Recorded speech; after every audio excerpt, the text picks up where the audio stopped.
Okay,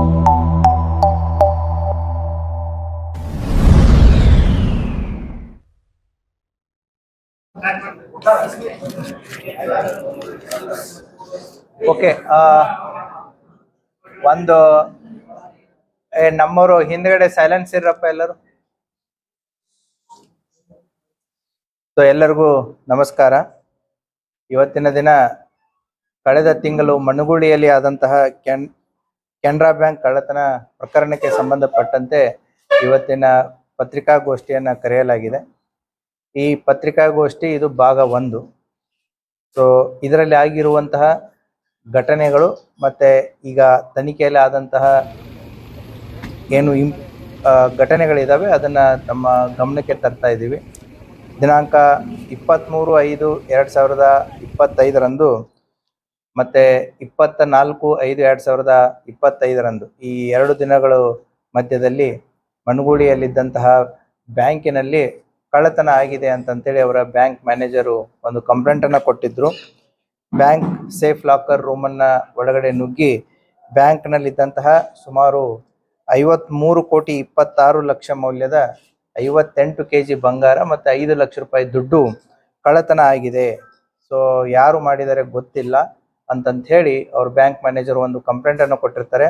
ಆ ಹಿನ್ನೆಲೆಯಲ್ಲಿ ಮಣ್ಣುಗುಳಿ police ಠಾಣೆಯಲ್ಲಿ ಅಪರಾಧ ಕ್ರಮಾಂಕ ಸಂಖ್ಯೆ 69/25 ಮತ್ತು BNS ಅಡಿಯಲ್ಲಿ ಸೆಕ್ಷನ್ಸ್ಗಳ ಅಡಿಯಲ್ಲಿ ಪ್ರಕರಣವನ್ನ ದಾಖಲು ಮಾಡಿಕೊಂಡು ಪೊಲೀಸ್ ಇಲಾಖೆ ಈ ಪ್ರಕರಣವನ್ನ ಕೈಗೊಂಡಿರುತ್ತದೆ.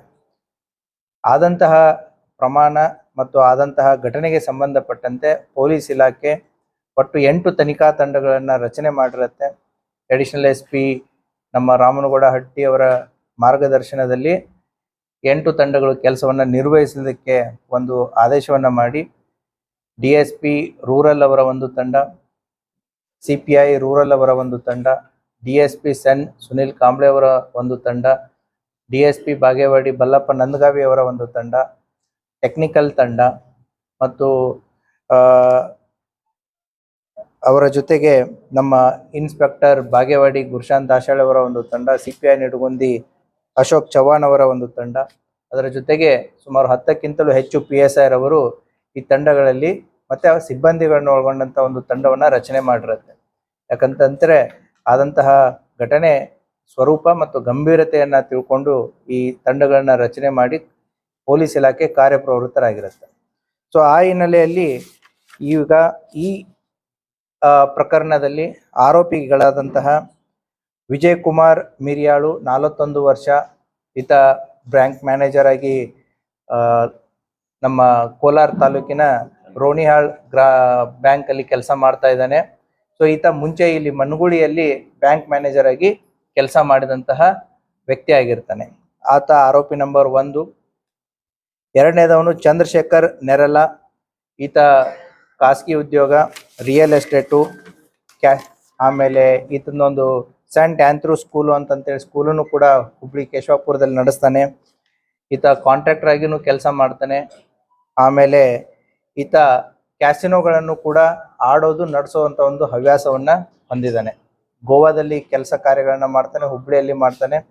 ಅದೇ ರೀತಿ ಕೂಡ ಈತ ಶ್ರೀಲಂಕಾಕ್ಕೂ ಹೋಗಿ ಕೊಲಂಬೋ ಅಲ್ಲಿ ಇಲ್ಲಿಗಳಲ್ಲಿ ಕೂಡ ಕ್ಯಾಸಿನೋ ಆಡುವಂತ ಒಂದು ಪ್ರವೃತ್ತಿಯನ್ನ ಬೆಳೆಸ್ಕೊಂಡಂತ ವ್ಯಕ್ತಿ ಚಂದ್ರಶೇಖರ್. ಈ ಚಂದ್ರಶೇಖರ್ ಮುಂಚೆ ಒಂದು ಬ್ಯಾಂಕಲ್ಲಿ ಕೆಲಸ ಮಾಡಿ ಅಲ್ಲಿನೂ ಕೂಡ ಗೋಲ್ಮಾಲ್ ಮಾಡಿ ಸಸ್ಪೆಂಡ್ ಆಗಿ ಡಿಸ್ಮಿಸ್ ಆದಂತ ಒಬ್ಬ ವ್ಯಕ್ತಿ. ಈತ ನಮ್ಮ ವಿಜಯ್ ಮೇರಿಯಾಳನ ಫ್ರೆಂಡು. ಇನ್ನೊಬ್ಬ ವ್ಯಕ್ತಿ ಸುನಿಲ್ ಮೋಕಾ ಅಂತಂತೇಳಿ ಇವನು ಕೂಡ ಈ ಚಂದ್ರಶೇಖರನ ಜೊತೆಗೆ ಅಸೋಸಿಯೇಟ್ ಆಗಿದ್ದು ಅವನ ಹತ್ರ PA ರೀತಿಯಲ್ಲಿ ಕೆಲಸ ಮಾಡುವಂತ ಒಬ್ಬ ವ್ಯಕ್ತಿ. ಇವನು ಕೂಡ ಈಗೇನು ಚಂದ್ರಶೇಖರ್ ಇದ್ದಂತ ಎಲ್ಲ ಚಟಗಳನ್ನು ಕೂಡ ಇವನಿಗೆ ಇರುವಂತ ಒಬ್ಬ ವ್ಯಕ್ತಿ. ಈ ಮೂವರು ಈಗ ಆರೋಪಿಗಳನ್ನ ನಾವು ಬಂಧನ ಮಾಡಿದ್ದೀವಿ. ಈ 3 ಜನ ಆರೋಪಿಗಳಿಂದ ಅವರು ಕೃತ್ಯಕ್ಕೆ ಬಳಸಿದಂತಹ 2 ಕಾರುಗಳು, ಅದರ ಜೊತೆಗೆ ಅವರಿಂದ ರಿಕವರಿ ಆದಂತಹ ಸುಮಾರು 10.5 kg ಕರಗಿಸಿದ ಬಂಗಾರ ಮತ್ತು ಆಭರಣಗಳನ್ನ ಈ 3 ವ್ಯಕ್ತಿಗಳಿಂದ ವಶಪಡಿಸಿಕೊಂಡಿದ್ದೀವಿ. ಸುಮಾರು 10,75,00,000 ವ್ಯಾಲ್ಯೂವಿನ ವಸ್ತುಗಳನ್ನ ಅವರಿಂದ ಈ 3 ಜನ ವ್ಯಕ್ತಿಗಳಿಂದ ವಶಪಡಿಸಿಕೊಂಡಿದ್ದೀವಿ. ಈ ಪ್ರಕರಣದಲ್ಲಿ ಇನ್ನೂ ಹಲವಾರು ಆರೋಪಿಗಳು ಹೊರಗಿದ್ದು ಅವರಲ್ಲಿದ್ದಂತಹ ಮಾಲುಗಳನ್ನು ನಾವು ವಶಪಡಿಸಿಕೊಳ್ಳೋದು, ಅವ್ರನ್ನ ಪತ್ತೆ ಮಾಡೋದು ಮತ್ತೆ ವಶಪಡಿಸಿಕೊಳ್ಳುವುದು ಕೂಡ ಬಾಕಿ ಇದೆ. ಸೊ ಆ ಹಿನ್ನೆಲೆಯಲ್ಲಿ ಪೊಲೀಸ್ ಇಲಾಖೆ ಈಗ ಈ ಪ್ರಕರಣದಲ್ಲಿ ಮಾಡಿದವರು ಯಾರು ಅನ್ನೋದನ್ನ ಭೇದಿಸುವುದರಲ್ಲಿ ಯಶಸ್ವಿಯಾಗಿದೆ. ಈ ಪ್ರಕರಣದಲ್ಲಿ ಇದ್ದಂತಹ ಆರೋಪಿಗಳನ್ನ ಇನ್ನೂ ಉಳಿದ ಆರೋಪಿಗಳ ಬಗ್ಗೆ ಹೆಚ್ಚಿನ ತನಿಖೆಯನ್ನ ಕೈಗೊಂಡು ಅವರಿಂತ್ರನೂ ಕೂಡ ನಾವು ಇದನ್ನ ಏನು ಡಿವೈಡ್ ಮಾಡ್ಕೊಂಡಿದ್ದಾರೆ, ಹಂಚಿಕೊಂಡಿದ್ದಾರೆ. ಸೊ ಅವರಿಂತ್ರನೂ ಕೂಡ ನಾವು ಆಭರಣಗಳನ್ನ ವಶಪಡಿಸಿಕೊಳ್ಳುವಂತ ಕಾರ್ಯ ಇನ್ನೂ ಇದೆ. ಸೊ ಆದಷ್ಟು ಬೇಗನೆ ಕೂಡ ಉಳಿದಂತ ಆರೋಪಿಗಳನ್ನ ಪತ್ತೆ ಮಾಡಿ ಪ್ರಕರಣದಲ್ಲಿರುವಂತಹ ಉಳಿದಂತವರನ್ನ ಕೂಡ ಆದಷ್ಟು ಬೇಗನೆ ಕ್ರಮ ಕೈಗೊಳ್ಳುವಂತಹ ವಿಶ್ವಾಸ ಪೊಲೀಸ್ ಇಲಾಖೆಯಲ್ಲಿದೆ. ನೀವು ಕೇಳುವಂತ ಕೆಲವು ಪ್ರಶ್ನೆಗಳಿಗೆ ನಾನೇ ಮೊದಲು ಕೆಲವೊಂದಿಷ್ಟು ಉತ್ತರಗಳನ್ನ ಕೊಡ್ತೀನಿ. ಸೊ ಇದು ಸುಮಾರು ತಿಂಗಳುಗಳಿಂದ ಪ್ಲಾನ್ ಮಾಡಿದ್ದಾರೆ.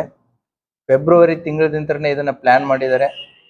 ಯಾವ ರೀತಿ ಇದನ್ನ ಮಾಡಬೇಕು, ಎಕ್ಸಿಕ್ಯೂಟ್ ಮಾಡಬೇಕು ಅನ್ನೋದನ್ನ ಹಲವಾರು ಬಾರಿ ಚರ್ಚಿಸಿದ್ದಾರೆ.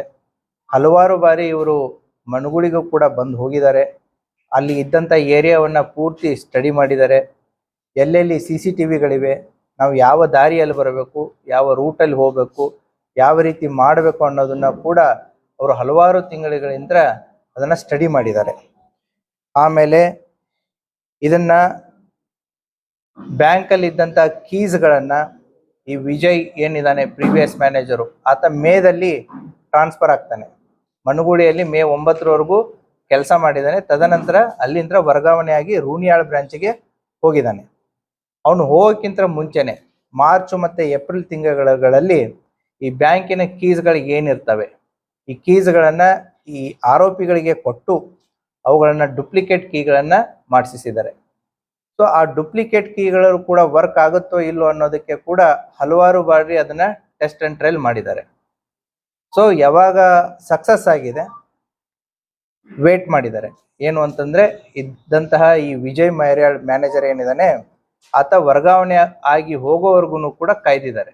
ಅಂದ್ರೆ ನಾಳೆ ಇದು ಅವನ ಮೇಲೆ ಬರಬಾರ್ದು, ಯಾಕಂದ್ರೆ ರೆಸ್ಪಾನ್ಸಿಬಿಲಿಟಿ ಅವನ ಮೇಲೆ ಇರುತ್ತೆ ಅಂತ ಹೇಳಿ ಅವನ ಮೇಲೆ ಬರಬಾರ್ದು.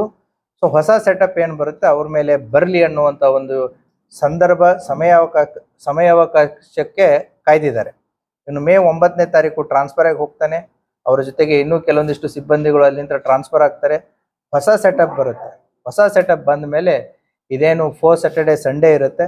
ಸೊ ಜನ ಇರಲ್ಲ ಆ ಟೈಮಲ್ಲಿ ಅಂತಂತ ಹೇಳಿ ಸೊ ಆ ಸಂದರ್ಭದಲ್ಲಿ ಮಾಡಿದರೆ ಸೊ ಹೋದ ಹಳೆ ಮ್ಯಾನೇಜರ್ ಮೇಲೆ ಬರುವಂಥ ಸಾಧ್ಯತೆಗಳು ಕಡಿಮೆ, ಹೊಸ ಸೆಟಪ್ ಮೇಲೆ ಬರಲಿ ಅಂತಂತ ಹೇಳಿ ಆ ಡೈರೆಕ್ಷನ್ದಲ್ಲಿ ಇದನ್ನ ಮೇ 23 ಮತ್ತು 24ನೇ ತಾರೀಕಿಗೆ ಎಕ್ಸಿಕ್ಯೂಟ್ ಮಾಡುವಂಥ ಒಂದು ಪ್ಲಾನ್ ಅನ್ನ ಮಾಡ್ತಾರೆ.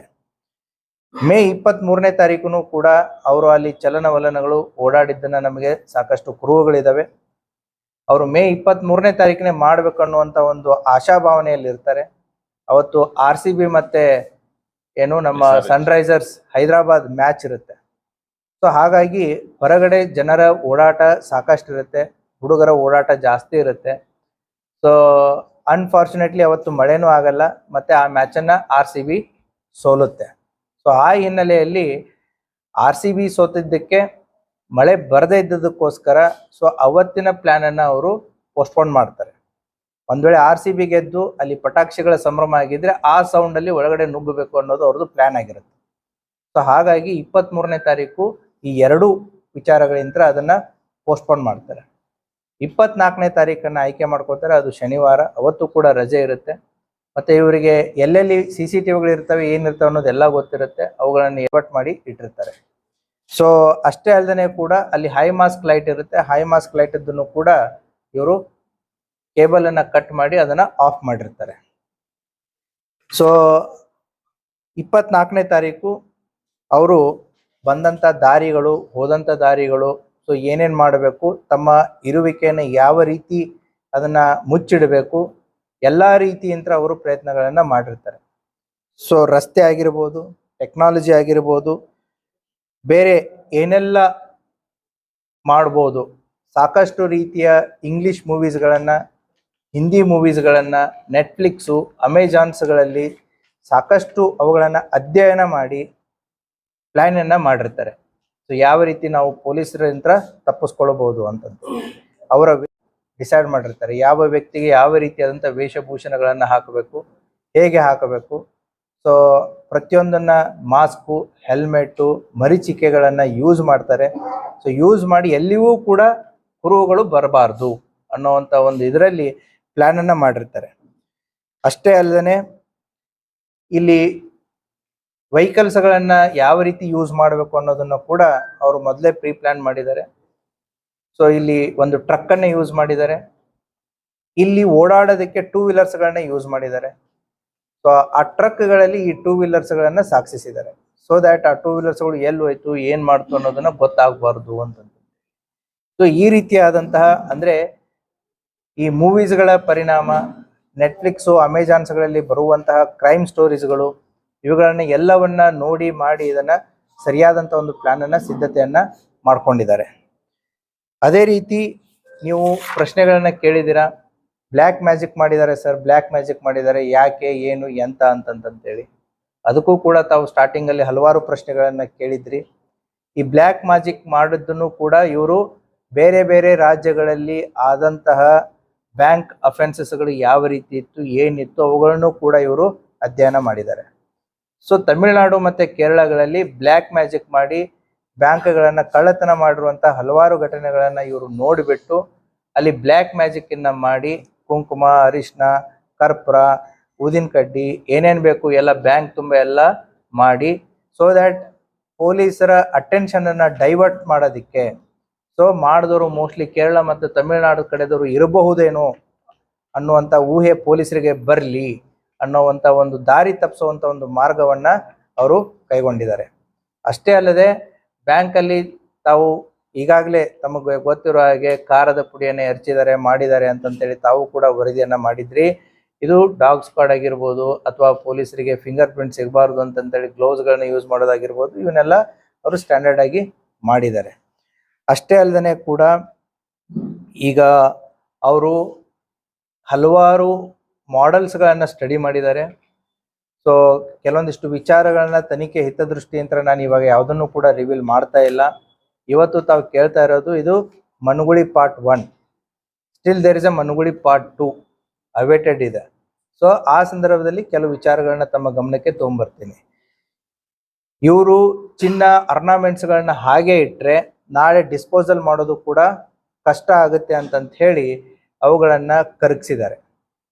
ಕರಗಿಸ್ಬಿಟ್ಟು ಕೆಲವೊಂದಿಷ್ಟು ಆಭರಣಗಳನ್ನು ಸಿಕ್ಕಿದಾವೆ. ಮೆಜಾರಿಟಿ ಆಫ್ ದ ಆರ್ನಾಮೆಂಟ್ಸ್ಗಳನ್ನ ಕರಗಿಸಿ ಗಟ್ಟಿ ಚಿನ್ನವನ್ನ ಮಾಡಿ ಇಟ್ಕೊಂಡಿದ್ದಾರೆ. ಅಂದ್ರೆ ಡಿಸ್ಪೋಸಲ್ ಮಾಡೋದಕ್ಕೆ ಈಸಿ ಆಗುತ್ತೆ. ಮತ್ತೆ ಆರ್ನಾಮೆಂಟ್ಸ್ಗಳನ್ನ ಹಾಗೆ ಇಟ್ಕೊಂಡ್ರೆ ನಾಳೆ ಎಲ್ಲಾದ್ರೂ ಕೂಡ ಸಮಸ್ಯೆ ಆಗಬಹುದು ಅನ್ನೋವಂಥ ವಿಚಾರದಿಂದ, ಯಾಕಂದ್ರೆ ಐಡೆಂಟಿಫೈ ಆಗುತ್ತೆ ಅಂತಂತೇಳಿ ಆದಷ್ಟು ಬೇಗ ಏನು ಮಷೀನನ್ನು ತಂದು ಅವರು ಎಲ್ಲಿ ಮಾಡಿದ್ದಾರೆ, ಏನು ಮಾಡಿದ್ದಾರೆ ಅನ್ನೋದನ್ನ ನಾನು ನೆಕ್ಸ್ಟ್ ಟೈಮ್ ನಿಮಗೆ ಪೂರ್ತಿ ಆದಮೇಲೆ ಹೇಳ್ತೇನೆ. ಸೊ ಈ ರೀತಿ ಎಲ್ಲ ರೀತಿಯಂತ ಪ್ಲಾನ್ಸ್ಗಳನ್ನ ಮಾಡಿಕೊಂಡು ಪೊಲೀಸ್ ಇಲಾಖೆಗೆ ನಾವು ಕಣ್ಣಿಗೆ ಮಣ್ಣೆರಚಿ ನಾವು ತಪ್ಪಿಸ್ಕೊಳ್ಬೋದು ಅನ್ನುವಂಥ ಒಂದು ಮಹಾದಾಸೆ ಯಂತ್ರ ಈ ಎಲ್ಲ ಪ್ಲಾನ್ಸ್